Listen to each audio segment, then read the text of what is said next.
I made much of an opinion poll, the Galaxy poll, that basically suggested that whichever way Labor MPs go, they are going to be stuffed.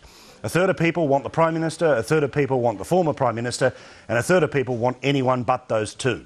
So whichever option you go with, 2/3 of people will think you've done the wrong thing.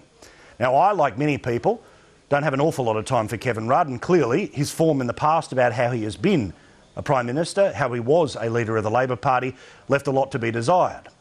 Now, that case has been pretty well executed. But the question that all Labor MPs who are currently watching us in hotel rooms or having hurried conversations in and around the bars of Parliament House, or maybe even setting up their offices, getting ready for another 2-week sitting. Here's the question. Why Julia Gillard? Why keep her?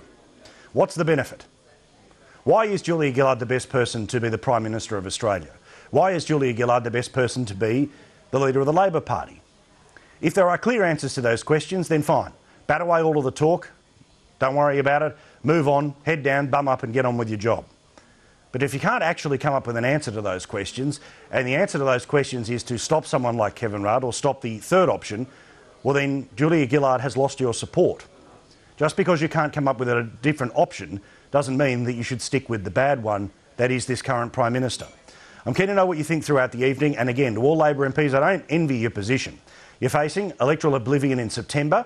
It's about trying to, as they say, save the furniture ahead of that election. You would hope that it's going to be your seat that will be saved, but in all likelihood it probably won't be the case.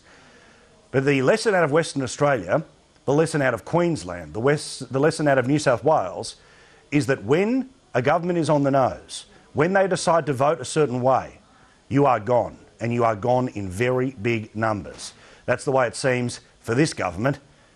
But should it be for this Prime Minister or another Prime Minister to face that fate?